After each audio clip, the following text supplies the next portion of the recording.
오늘 만나고 싶었습니다. 이 시간에는 꽃동네는 세계로, 세계는 꽃동네로라는 슬로건에 맞춰 멀리 프랑스에서 이곳까지 찾아오신 세 자매님들을 모시고 이야기를 나눠보도록 하겠습니다. 이분들은 보시기에도 외모도 아름다우시지만 마음까지 아름다우신 분들입니다. 이분들이 어떻게 이곳에 오게 되셨는지 그리고 어떤 목적을 가지고 이곳에서 봉사를 하게 되셨는지를 여쭤보도록 하겠습니다. 먼저 이분들께서 소개해 주시도록 하겠습니다. Bonjour, je m'appelle Nadège Capdeville, j'ai 22 ans. Donc, je suis d'une famille monoparentale. L'année dernière, j'ai été diplômée d'une licence d'histoire à l'Université catholique d'Angers. Et donc l'année prochaine, j'aimerais intégrer un master de l'enseignement afin de devenir professeur des écoles. Bonjour, je m'appelle Chloé, j'ai 22 ans. Je suis la deuxième enfant d'une famille de 5 enfants. Je suis titulaire d'une licence de psychologie et je veux intégrer l'année prochaine un master de métier de l'enseignement pour devenir professeur des écoles. Bonjour, je m'appelle Mathilde, j'ai 21 ans. J'ai 2 sœurs et un frère et je suis étudiante en psychologie.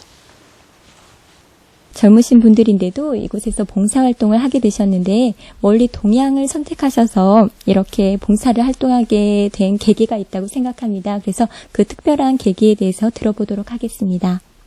On a choisi l'Asie parce qu'on aime toutes les 3 ce continent et on a aussi trouvé 3 associations en Asie qui correspondaient à notre projet Aider les enfants. Donc c'est ce qui nous a décidé.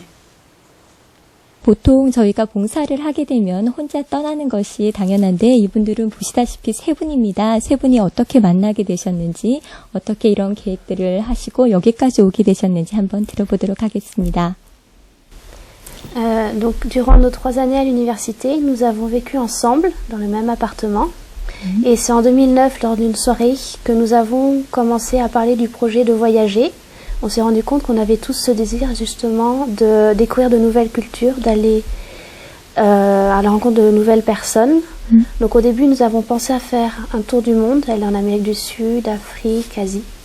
Mais bon, le budget était vraiment très conséquent, donc nous nous sommes concentrés sur l'Asie. Ainsi, on pouvait vraiment passer plus de temps dans ce pays. Et... 예, 이렇게 해외 봉사를 하기 위해서 기금 마련을 해서 여러 가지 아르바이트를 했다고 들었습니다. 1년 반 동안 이 돈을 마련하기 위해서 어떻게 하셨는지 그 얘기를 잠깐 들어보도록 하겠습니다. Donc pour faire ce projet, nous avons eu plusieurs travaux. Donc on a commencé avec un vide-grenier où on a vendu des choses qui nous appartenaient mais dont on ne se servait plus. Ensuite, nous avons vendu des pâtisseries lors d'un marché de Noël. Nous avons aussi distribué des journaux dans notre ville. En tant qu'étudiants, nous avons pris un travail toutes les 3. En plus, nous avons fait du jus de pomme que nous avons ensuite vendu autour de nous. Et pour compléter, on a travaillé les étés... Donc chacune, soit ramassage de pommes, soit garder des enfants. Voilà. 이분들의 계획이 지난 2010년 웨스트 프랑스와 프랑스 재단 주최에서 하는 연대계획대회에서 우승을 했고 또 2010년 젊은이 프로젝트 후원 기금에서 우승을 해서 당선되었다고 합니다. 그래서 이분들에 대한 기사가 우에 프랑스라는 지방지에 나왔는데요. 그래서 지금 이 시간에는 이분들이 어떤 프로젝트를 세워서 여기까지 당선된 거 그리고 그것에 대한 자세한 설명을 들어보도록 하겠습니다. Nous avons rempli un dossier expliquant tout notre projet et donc nous avons été choisis avec d'autres groupes ayant des projets pour présenter notre projet devant un jury. Et ensuite, ce jury nous a sélectionnés et nous avons reçu un prix donc du Ouest France et de la mairie d'Angers. 네, 첫 번째 봉사지로 베트남을 다녀오셨는데요. 지난 2010년 11월부터 올해 1월까지 석 달 동안 베트남을 다녀오셨다고 합니다. 그곳에서 봉사를 하고 오셨는데 특별히 그곳을 첫 번째로 선택하신 이유가 있는지 한번 들어보도록 하겠습니다. Alors, nous avons choisi d'aller au Vietnam pour commencer parce que c'était d'abord l'association qu'on connaissait le mieux. En effet, nous avons des amis qui sont membres de cette association, donc c'était plus sécurisant pour nous. C'est aussi une association où les membres parlent français, donc comme c'était notre premier pays à l'étranger, c'était plus rassurant. Et on voulait en fait passer Noël et le Nouvel An dans ce pays, notamment des amis de France seraient venus en fait pour nous présenter leur famille au Vietnam. Donc on voulait passer ces temps justement avec eux au Vietnam. 네, 베트남에서 봉사가 이분들에게는 참 많은 경험과 또 새로운 세계를 접하게 해줄 수 있었던 것 같습니다. 그래서 그곳에서 어떤 곳에서 어떤 봉사를 하셨는지 좀 더 자세하게 들어보도록 하겠습니다. Donc au Vietnam, nous avons été dans une association qui s'appelle les Amis de Sœur Myriam. Donc c'est une association qui recueille les enfants venant de familles défavorisées pour leur permettre d'aller à l'école. Voilà. Cette association a 4 centres au Vietnam. Donc nous étions chacune dans un centre différent. Donc pendant 3 mois, on ne s'est quasiment pas vus. Et dans chacun des centres, on aidait aux tâches quotidiennes de la vie quotidienne, donc que ce soit cuisine, ménage, à la construction de bâtiments. Et on donnait des cours de français et d'anglais aux enfants. Voilà. 예. 베트남에서 참 많은 일들을 하셨는데요. 특별히 베트남에서 기억에 남는 추억을 한번 들어보도록 하겠습니다. L'un des meilleurs souvenirs au Vietnam, parce qu'il y en a beaucoup, c'est quand on a passé le Nouvel An 2011 à la mer. On s'est réunis les 3 centres avec tous les enfants et toutes les 3 à la mer. Et donc tous les enfants étaient vraiment heureux et il y avait beaucoup de joie. C'était un moment super. Et aussi on a vécu le Nouvel An vietnamien, donc le Nouvel An lunaire, qu'on ne connaissait pas et c'était très intéressant. 그럼 질문을 좀 바꿔서요. 이렇게 젊은 분들이 해외에서 여러 달 동안 봉사를 한다고 했을 때 부모님들은 어떤 반응을 이렇게 보이셨는지 궁금한데요. 각자 한 분씩 들어보도록 하겠습니다. Donc la première fois que j'ai parlé de ce projet à ma mère, elle a tout de suite été très enthousiaste. Elle était toujours prête à nous aider, notamment par exemple pour le vide-grenier. Et dès qu'elle rencontrait des personnes, elle leur parlait toujours du projet qu'allait faire sa fille, que ce soit un vendeur ou son propriétaire. Elle en parlait à tout le monde, parce qu'elle était vraiment, oui, très fière. Elle est très fière en fait qu'on ait réalisé ce projet, qu'on soit parti. Par contre, l'inquiétude est venue après, quand on est parti. Donc dans les mails ou autres, elle s'inquiétait sur, par exemple, oui, en fait, la Corée du Sud est proche de la Corée du Nord, est-ce que ça va aller? Il y a eu un tsunami, est-ce que ça... Donc l'inquiétude vient surtout une fois que je suis partie dans les mails, elle pense à tous les problèmes qu'il peut y avoir avec le vol ou autre. Mais je la rassure et je lui dis que pour l'instant tout se passe très bien et qu'on a été très bien accueillis. La première fois que je l'ai dit à mes parents, ils ont rigolé parce que c'était partir quand même 7 mois, donc c'est-à-dire arrêter les études pendant 1 an. Donc pour eux, ça leur semblait pas faisable dans l'immédiat, ils n'y avaient pas pensé. Mais quand ils ont vu qu'on se donnait tout ce mal, qu'on faisait tous ces efforts pour y arriver, ils y ont cru et ils nous ont soutenus du coup dans ce projet.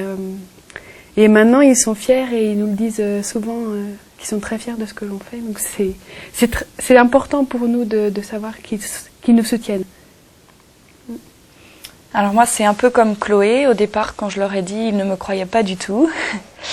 Et puis petit à petit, voyant qu'on réalisait pas mal de choses, qu'on travaillait pour réaliser ce projet, ils ont commencé à comprendre et ils étaient heureux justement qu'on fasse un projet comme ça, qu'on réalise ce projet.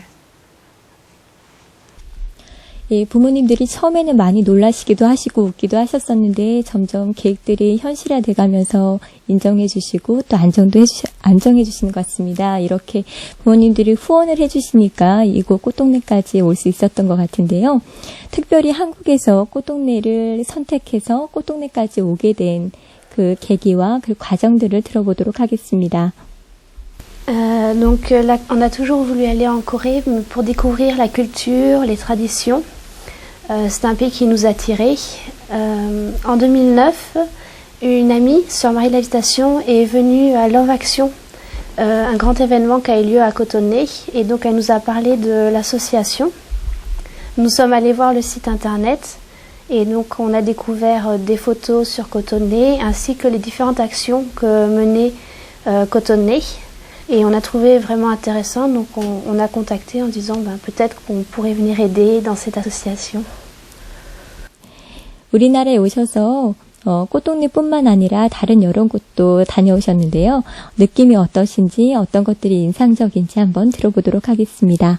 Pendant ces 2 mois, on a appris à découvrir la culture coréenne, donc qui est très différente de la culture française. On dort par terre, on s'assoit par terre pour manger. On enlève ses chaussures avant d'entrer dans un bâtiment, donc ça nous a beaucoup changé et c'est très intéressant de découvrir d'autres cultures. Et les gens, on trouve que les gens sont très généreux, donnent sans compter et sont surtout très chaleureux en Corée. Et à Cotonnet, pareil, les gens sont vraiment très gentils, très accueillants. On a partout été accueillis vraiment bien et très prévenants aussi, toujours prêts à nous aider, à aider les autres. Donc voilà, des gens vraiment très gentils. 예, 꽃동네에서 너무나 친절하고 또 서로가 서로를 도와주는 모습을 보고 많은 감동을 받으신 것 같은데요. 특별히 이분들이 천사의 집, 노인요양원, 병원, 그리고 특사학교까지 꽃동네 여러 곳들을 다녀오셨습니다. 그래서 이번에는 꽃동네 가족분들과 봉사 함께 지내시면서 에피소드가 있는지 여쭤보도록 하겠습니다. Donc c'est très difficile à choisir parce que nous avons vécu beaucoup de bons moments ici à Cotonnet. S'il faudra en retenir quelques-uns, ça serait le mardi soir, lorsqu'on va à la gare de Séoul. C'est un moment où on peut retrouver les frères et les sœurs de Cotonnet avec qui nous avons créé des liens auparavant. Donc c'est des moments d'échange et beaucoup de rire. Donc on apprécie vraiment ces temps-là.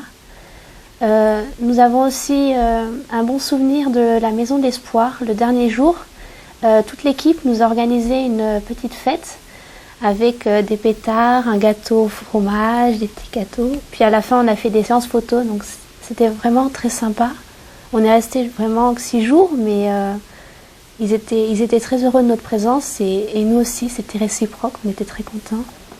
Sinon, dans les moments intéressants à Cotonnet, c'était surtout dans chaque centre où nous sommes allés, c'était toujours très intéressant, que ce soit de s'occuper des nouveau-nés, des personnes ayant un handicap physique ou mental, d'une personne âgée ou bien des malades, de découvrir comment fonctionnaient ces maisons et de venir les aider, c'était toujours vraiment intéressant, de nouvelles découvertes. 네, 이분들은 꽃동네에서 봉사를 하는 것뿐만 아니라 저희가 매주 화요일 꽃동네 수도자들이 꽃동네 가난의 영성을 실천하기 위해서 서울역을 방문하는데 늘 함께하고 계십니다. 그래서 서울역에 계시는 노숙인들을 찾아뵙고 그분을 모시고 오기까지 하는데요. 수사 수녀님들과 함께 서울역을 방문하셨을 때 느낌들, 또 그분들을 만나셨을 때, 그리고 또 그분들을 모시고 함께 사는 저희 꽃동네에 대해서 어떻게 생각하는지 한번 들어보도록 하겠습니다. Donc à Seoul Station, quand on y va, on peut donner de la nourriture aux sans-abri, mais c'est surtout pour donner une présence, dire oui, vous existez pour quelqu'un s'occupe de vous, s'inquiète pour vous, et vient toutes les semaines pour vous donner à manger, et on se sent très utile en le faisant, donc c'est pour ça que chaque mardi on y va. C'est très important pour nous. On a découvert pendant notre voyage à moins s'inquiéter des choses matérielles et plus se baser sur du spirituel, sur l'amour, l'amitié, le partage, l'écoute. Et c'est une expérience humaine avant tout et Et la vie, c'est avant tout des rapports humains plus que des choses matérielles. Et ça, c'est... On veut se rendre utile auprès des autres pour ça. Voilà. 네, 이렇게 외국에 나오시면 여러 가지 어려움들이 있으실 것 같습니다. 음식이나 환경이나 그리고 또 언어적인 거, 문화적인 거 어떤 어려움들을 겪으셨는지 한번 들어보도록 하겠습니다. Donc tout d'abord la différence de langage, c'est vrai que c'est pas toujours facile de se faire comprendre, mais généralement on y arrive avec le langage du corps, avec les gestes par les mains. Et il y a beaucoup de personnes qui parlent anglais quand même, donc on arrive à se faire comprendre. Et sinon, les différences culturelles et de nourriture, c'est plutôt des expériences intéressantes. Apprendre à vivre autrement. Et la nourriture coréenne est très bonne. Pimentée, mais très bonne. C'est des choses intéressantes et auxquelles on veut se confronter justement quand on part à l'étranger. 예, 이제 다음 주면 이분들이 꽃동네를 떠나서 다른 곳으로 가게 되는데요. 저희 꽃동네에 머무르시는 동안 가장 기억에 남는 추억을 들어보도록 하겠습니다. Notre meilleur souvenir à Cotonnet, c'est mardi soir, mardi dernier, justement à Seoul Station. Quand nous y sommes allés, nous avons revu beaucoup de frères et sœurs que nous avions rencontrés à Cotonnet et avec qui nous avons construit des liens d'amitié. Et du coup, ça nous a fait très très plaisir de pouvoir les retrouver et de partager ce dernier mardi ensemble. Donc on en a profité pour faire des photos, pour discuter, parce que c'est des gens qui nous tiennent à cœur qu'on a rencontrés. Voilà, des belles rencontres. 저희 꽃동네는 복지 사업이 아닌 구원 사업을 하는 곳입니다. 의지할 곳 없고 얻어먹을 수 있는 힘조차 없는 분들을 하느님의 사랑으로 그 영혼을 구원하는 사업을 하는데요. 이분들이 가난한 사람들을 찾아 저희 꽃동네 영성을 배우고 함께하는 시간을 가졌는데 그것에 대해서 어떻게 생각하시는지 그리고 혹시 앞으로 프랑스에 돌아가게 되면 저희 꽃동네 영성을 살 계획이 있으신지 한번 들어보도록 하겠습니다. Donc à Cotonnet, nous avons appris beaucoup de choses et à notre retour en France, ce que nous désirons, c'est donc tout d'abord écouter plus, aussi apprendre à aider naturellement, donner sans retour ou encore faire attention vraiment aux gens qui nous entourent. Et nous souhaitons donc continuer à faire des actions, mais toujours dans l'amour, dans la volonté d'aider les autres. Oui. 예, 이제 꽃동네를 떠나게 되면 마지막으로 필리핀으로 가시게 되는데요. 이제 필리핀에서 어떤 일을 하실 계획을 갖고 있는지 한번 들어보도록 하겠습니다. Donc nous partons aux Philippines bientôt. Nous partons dans une association qui s'appelle Asie Compassion Jeunesse. Donc cette association accueille des jeunes filles issues des rues pour les resociabiliser et les aider spirituellement. Les jeunes filles ont entre 14 et 21 ans. Et donc il leur donne une formation, il les aide. Et donc nous, notre action sur place, ce sera d'aider dans la vie quotidienne. Voilà, dans les tâches quotidiennes, de l'animation, voilà, faire un peu tout ce qu'on peut faire. Voilà. 예, 보시다시피 이렇게 젊으신 분들인데요. 각자 어떤 꿈을 가지고 사시는지 한번 들어보도록 하겠습니다. Donc mon projet après mon retour en France, ça serait d'être diplômée afin de devenir professeur des écoles et ensuite donc à travers une association aller en Afrique du Sud afin de faire des enseignements, donner des cours aux enfants en Afrique. Donc mon rêve c'est aussi de devenir professeur des écoles donc en France et de pouvoir continuer à découvrir le monde et parce qu'il y a beaucoup de choses à découvrir et beaucoup de richesses et voilà et pouvoir les faire partager toutes ces découvertes aux écoliers français, voilà, mes futurs élèves. Donc moi, mon rêve, ce serait de continuer à découvrir différentes cultures, de rencontrer des gens à travers le monde par d'autres projets humanitaires comme celui-ci. Et ce que j'aimerais faire plus tard, c'est travailler avec les personnes handicapées ou les sans-abri. 예, 마지막으로 저희 꽃동네 가족분들한테 어떤 말씀을 해주시고 싶은지 한번 들어보도록 하겠습니다. Tout d'abord, je voudrais remercier donc chaque membre de Cotonnet pour leur accueil et leur gentillesse. Et donc ce que j'ai appris ici en venant, c'était, j'ai vraiment découvert comment chaque personne ici était vraiment gentille, donnait sans compter et naturellement. Et j'espère appliquer ça aussi quand je rentrerai en France. Donc ils m'ont beaucoup appris et j'espère moi aussi apprendre en rentrant en France à ceux qui m'entourent. Merci. Donc je voulais remercier aussi tous les membres de Cotonnet de nous avoir accueillis si chaleureusement. Nous avons passé 2 mois inoubliables ici. Je pense qu'on peut dire qu'on a beaucoup grandi grâce à toutes les rencontres, toutes les découvertes que l'on a faites. Et voilà, j'espère aussi pouvoir le mettre en pratique en revenant en France et devenir quelqu'un d'encore meilleur. Voilà, merci, 감사합니다. Moi aussi, je voulais remercier tous les membres de Cotonnet que j'ai rencontrés pour leur accueil. Et je voulais dire à chacun vraiment de rester comme il est, parce que tout le monde est vraiment super ici. Et j'ai vraiment passé aussi de très bons moments avec tout le monde. Voilà, merci. 저 이렇게 좋은 시간을 함께 해주셔서 정말 감사드립니다. 이제 필리핀에 가난한 사람들에게 또 젊은이들에게 봉사하러 떠나시는 자매님들에게 축복과 그리고 좋은 시간이 되기를 저희가 기도드리겠습니다. 오늘 만나고 싶었습니다 시간에는 멀리 프랑스에서 저희 꽃동네를 찾아와서 2달 동안 봉사를 하고 떠나는 사랑의 봉사자 그리고 프랑스 삼총사 자매님들과 함께 했는데요. 이분들이 앞으로의 여정 안에서 저희 꽃동네도 잘 기억해 주시고 그리고 또 이분들 한 분 한 분의 하나님의 축복이 함께 해주시기를 꽃동네 가족분들도 기억해 주시고 기도해 주시기 바랍니다. 다음에는 더 좋은 분들과 함께 만나고 싶었습니다. 함께 하도록 하겠습니다. 오늘 정말 감사합니다. 감사합니다.